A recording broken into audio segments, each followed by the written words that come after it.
Let's move on to McGuffey, though. They went 8-3 last year. There's 3 losses coming the last 3 weeks of the year. 6-1 in the conference. That one loss coming to Wash High in the final game of the regular season. Ed Dalton returns with 8 starters on offense and 8 starters on defense. Nate Yeagle is back. Jared Johnson is back. McKinley Whipke is back. Christian Cipoletti, Brennan Crow. Their entire backfield is stacked right now. Is the Interstate McGuffey's for the taking, Jeremiah? No. Maybe not now. I didn't think it was. I didn't think it was before. But that'll be an interesting matchup week 1 with Wash High and McGuffey. Usually that game's into the season for reasons it should be. It's a big rivalry and it usually decides the conference. But this year it's going to be week 1, so that's going to be huge. That'll be huge for McGuffey too because they have everything. This is their. They got to prove it. They haven't beaten Wash High and. Who knows how long now? I'm not exactly sure. So this is really their time. They get them week 1. That's a plus.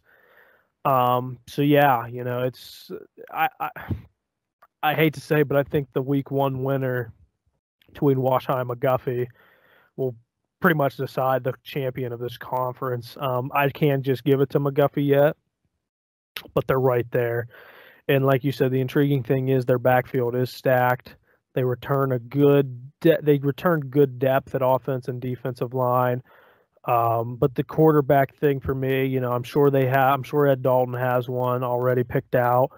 But is he going to run the offense, like it has been ran with Marshall Whipke in the past? So that's going to be the big thing for me. That also is another thing to look at as far as the negatives go. His first game is going to be against Wash High.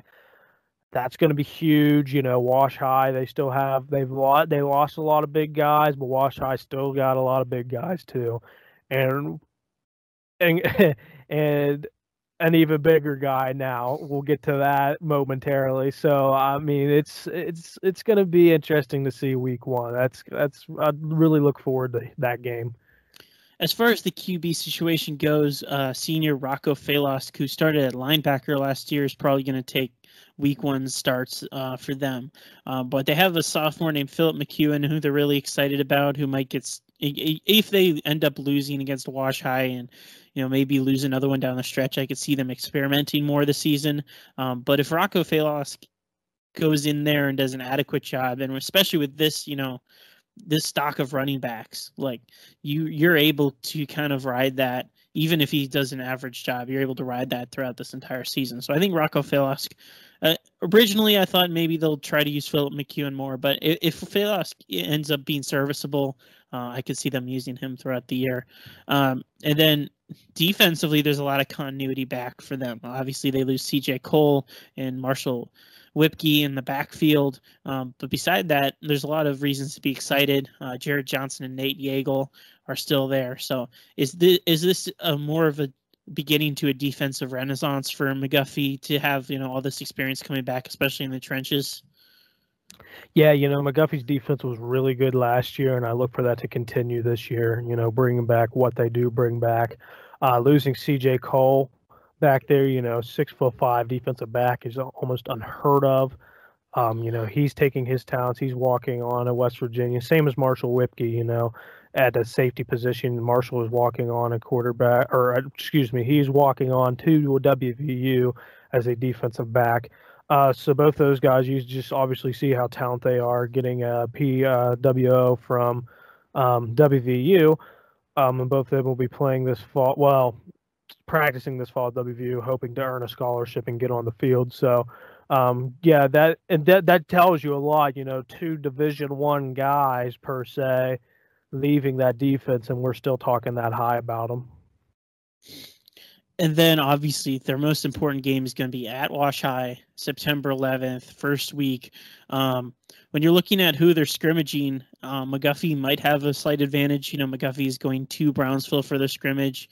Wash High is at home against Jefferson Morgan. That might play into it a little bit as far as, experience goes. But Wash High, they're coming back with a lot. They're coming back.